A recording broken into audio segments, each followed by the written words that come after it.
Have you been struggling to get your first pistol squat? I'm willing to bet it's more likely to be a mobility issue than it is a lack of strength. I will show you how to identify and fix the common issues that prevent people from getting their first pistol, plus I have developed a simple and effective program to help you develop the strength you will need. My name's Nicky, this is QED Fitness, and before we start, hit that subscribe button so you, my friend, don't miss a future tip, trick, or tutorial. Let's go. Why is the pistol squat so hard? Not only is it a feat of strength, you are squatting your entire body weight on one leg through its full range of motion, but the limiting factor for most people is the flexibility that it requires. Let's look at the bottom position of the pistol squat. You can see at the bottom of the pistol, I'm at the end range of knee flexion. This usually is not a problem for most people. A very common problem that people have when they try to pistol squat is they get to the bottom position and they can't stop themselves from falling backwards. But sometimes these people can do a pistol squat as long as they're holding a weight in front. And here's why. Let's focus on my ankle at the bottom of the pistol squat. The movement that my ankle is doing at the bottom of the pistol squat is dorsiflexion. Dorsiflexion is the movement of bringing your toes closer to your shin. Poor ankle flexibility is a major roadblock for so many people doing the pistol squat. As I get deeper and deeper into the squat, I need more and more dorsiflexion. Once I reach the end range of my dorsiflexion and I continue to lower down into the squat, I can no longer have my center of mass directly over the middle of my foot.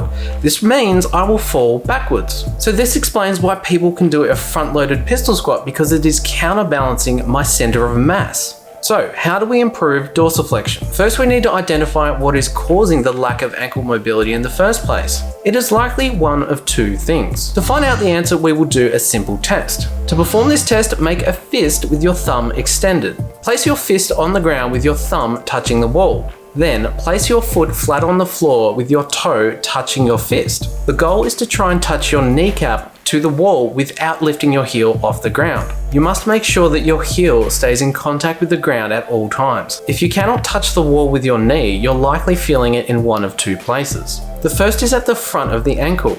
It kind of feels like you're running into something, or there's some kind of obstruction preventing you from getting your knee any further. The other thing that might be stopping you is a pulling sensation at the back of the calf, and that is simply a flexibility issue. We can fix both of these problems. The easier one to fix is the calf flexibility, so we'll start there.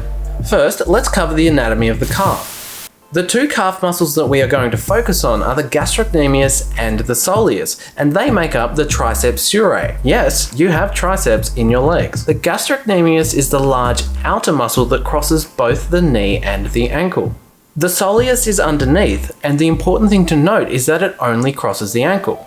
This is important because whether or not our knee is bent will determine which calf muscle we are actually going to stretch. As I said, gastrocnemius crosses the knee and the ankle. That means we have to have a straight leg to stretch gastrocnemius. Conversely, soleus only crosses the ankle and not the knee. So to stretch soleus effectively, we need to have a bend at the knee.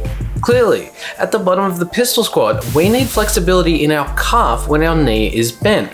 That means we need to focus on soleus. To stretch our soleus, all we need to do is to lengthen our calf when our knee is bent. All we need is a chair or a bench. Step one foot onto the chair, grab the bench or chair with both hands and pull your body weight forward, feeling a gentle stretch in the back of your calf. And that is all we need to do to stretch our soleus. If your problem was feeling the obstruction at the front of your foot, things are a little bit more involved. Again, let's look at anatomy, but this time the bone. You have quite a few bones in your foot and ankle region. The one that we need to focus on is named talus. In a properly functioning ankle, when we dorsiflex the foot, which is again bringing your toes up towards your shin, what is supposed to happen is that the talus is meant to slide backwards. If the talus does not slide out of the way, your tibia or shin bone is simply going to ram into it, and that is the cause of the obstruction that you're feeling. We just need to retrain the movement so that our talus slides out of the way when we need it to. Since we can't do it naturally, we're going to do it artificially by way of a band.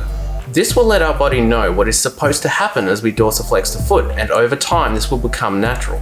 The thing that will make or break this drill is the position of the band. If you have it too high or too low, this drill is simply not going to work. Have a look at the picture of the talus again and make sure that the band is directly on top of it.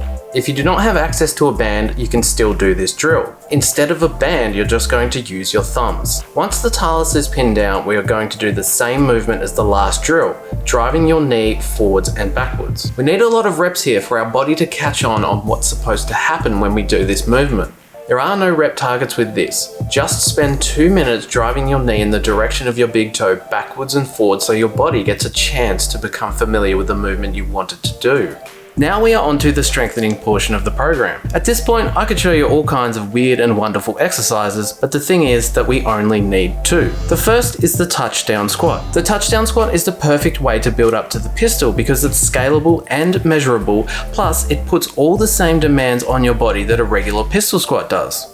Compare it to the common assisted pistol squat that you sometimes see in pistol progressions. Doing it this way completely takes out the stability aspect of the exercise, plus holding onto something can mask poor ankle flexibility.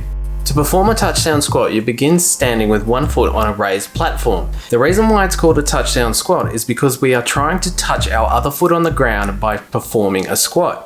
Begin the movement by pushing your butt out behind you and leaning forward at your chest. Once your hip is loaded, lower into the squat until your other foot can touch the floor. Once you can do so, stand up out of the squat. Once you can do 5 slow, controlled reps, you can increase the difficulty by raising the height of the platform. Eventually, the platform will be so high that you will be at the bottom of the single leg squat. So clearly the touchdown squat is a great way of developing the strength required for a pistol squat, but we need to bring the other leg into the equation before we're able to get a full pistol squat. In the pistol squat, the non-working leg is extended out in front of you. This requires strong hip flexion, and the way we are going to train that is through the modified pistol. All the modified pistol squat is a restricted range pistol squat. All we are going to do is to lower into the squat to about the same depth that we can reach with the touchdown squat, and then we will lightly place our heel on the ground and stand up out of the squat. Doing the modified pistol will help us develop the hip flexion strength that is often overlooked when training for your first pistol squat. And now onto programming. Because we only have 2 exercises, it's very easy for us to put it on any of our lower body workout days. I have written an example program based on the classic 5x5 protocol that I will link as a PDF in the description below.